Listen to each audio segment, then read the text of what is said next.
Hey guys, I'm the Art Demon and welcome to my channel, and what a good way to start the year here on the channel. Are you feeling good? I hope so. Thank you for being here with me today, because for this video I think I need a whole crew here with me. As you read on the title, this video is about Our Flag Means Death. There will be a spoiler-free part of the video, so if you haven't watched the show, don't worry. You can see in the timestamps where the spoilers begin. So grab a snack and get ready for this pirate tale. And before you start with the video, don't forget to subscribe really quick so you don't miss more videos about art and shows and all that fun stuff. Now that that's out of the way, let's get into the video.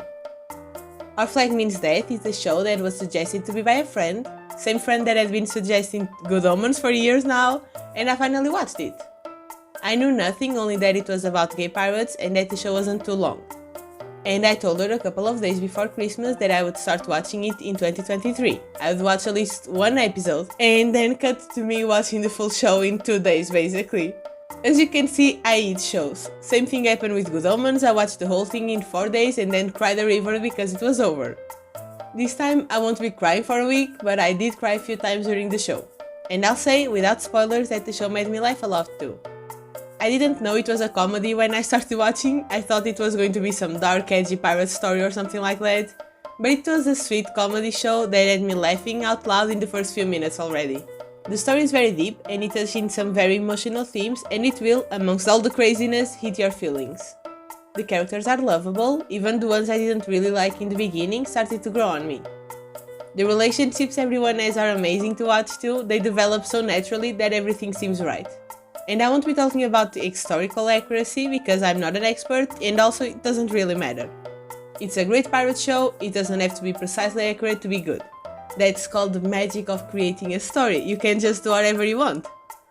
But I will say, it may not be accurate in an historical point, but I do feel like the way their relationships unfold feels like it has some accuracy to it. I wasn't there in the pirates' time, obviously, so I can't talk for personal experience, but I'm certain that there were a lot of lovers amongst pirates in real life. They were together for months at a time without anything to do besides pirating and hanging out. Feelings are bound to happen when you're in the ocean, living in fear, trying to save your mates from the cold hands of death. And if that doesn't make your heart beat fast, I don't know what will. I'm not saying it's an healthy romantic meet cute, but it's really intense and that's great to watch, okay? I really need more pirate stories. If anyone has any suggestions, I'll take them happily. But yeah, I rambled a little bit there. Going back on track, I love the acting on the show.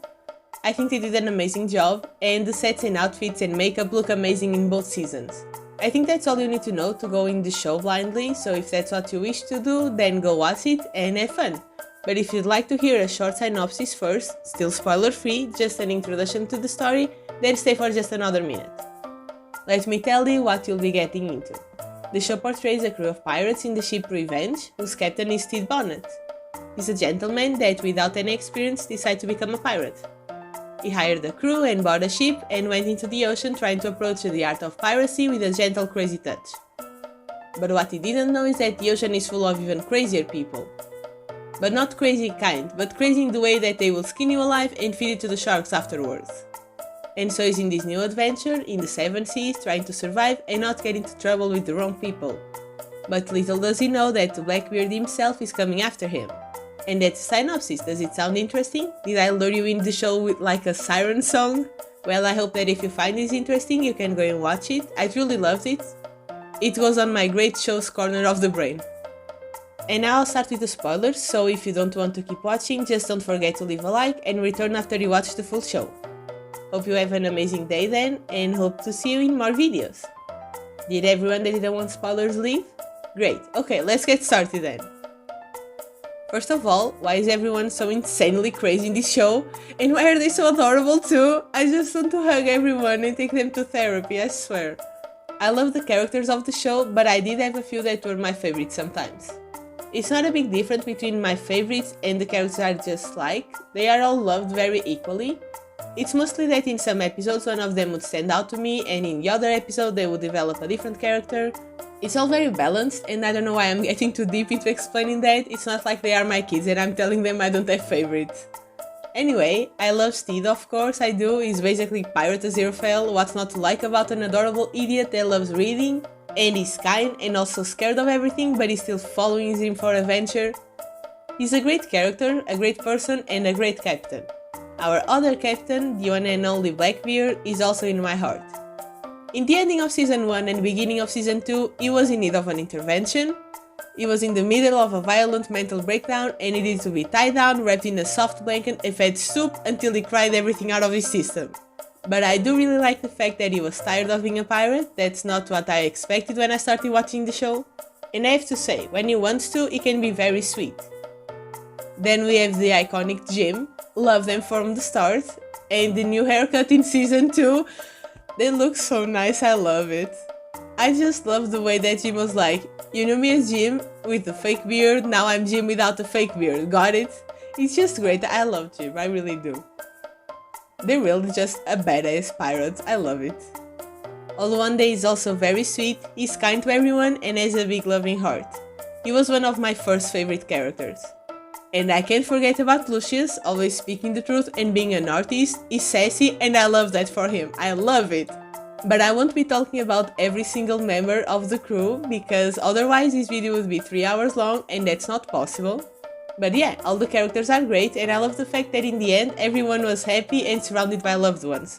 And just a quick note, I'm awful at knowing names, like I never know the names of any character. But for some reason I know the name of everyone in the crew. I don't know how that happened, but I just love the characters so much that I know all of their names. It's weird, but I love it. And now I would like to point out the moments that made me cry. And as you will see, most of them will be about Blackbeard. I got really sad when he went to the party and they were passive aggressive to him, but that didn't make me cry. What did was in the end of the episode, when they looked back at each other under the moonlight, I cried because it was so cute and my heart is very sensitive with these things. Then I sad cried in the next episode. He opens up to Steve and tells him that he has no friends. And I was not prepared to watch the God Pirate King cry in a tub like that.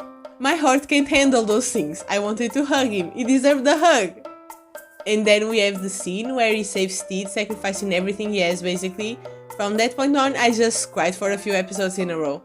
Seeing him without everything, even his fluffy beard, was really sad, but he was happy to be with Steed and that's very very sweet. And then he's waiting for him and he never shows up and then he thinks he doesn't want him and I think I'll start crying again if I don't change the subject. Then it was very hard to watch him be a menace to everyone. I didn't really like Easy in Season 1, but he gained my respect in Season 2 very quickly. The way I treated him, that's not right. Then when the mutiny happened and he was in that limbo space, the bowl of soup or something like that, I don't remember the name exactly, but when he was in that space and Steve jumped in there to save him and he was drowning until he showed up and he was a mermaid, that was a very emotional moment that made me cry again. Then after that it was a little bit until I cried again, but I did when I'd find Steve's letters to him. That reunion was so adorable, I loved it so much. And the letter was very very sweet. And then I basically cried until the ending. Isn't it a deserve to die like that? That was a powerful scene. When I met that dude, I didn't think he would make me cry so much, but his development was really good. And then in the end I was happy crying because they were all happy with the ones that they love. Even if it was a bittersweet ending because they are now separate from the crew. But I hope their inn will be house for them whenever the Revenge comes to visit. I also really like that Sid and Mary made up in the best way possible for everyone. I think that was very sweet to show. And I also love that Calico Jack just got hit with a cannonball. I hated that dude, he deserved to be punched in the face, okay? And on a sillier note, I would just like to point out that in the show we see the Spanish and English Navy, and even the French in Pete's story, but they never encountered the Portuguese Navy. Of course they can fit everyone in the show, like that's not the point I'm trying to make, but as a Portuguese person I think I have the right to say that I would have loved to see them decimate a Portuguese boat and take our wine and stuff with them. But yeah, I love the show and all the characters and the relationships and plot points and the ending and the outfits, I loved everything! And something I forgot to mention before, I love Blackbeard outfits and I cried when he threw that in the ocean. He can't do that, that is the best outfit of the whole show and I want it for myself. But I think that's it for today. Have you watched the show? What's your favorite character or moment? I'd love to know, so leave a comment and share your thoughts here with me. And while you're down there in the comments, don't forget to leave a like and subscribe. I've been uploading videos every Wednesday and shorts every day, so let's hope I keep that for 2024. So thank you again for being here with me, I appreciate that a lot, and I'll see you in the next video. Bye!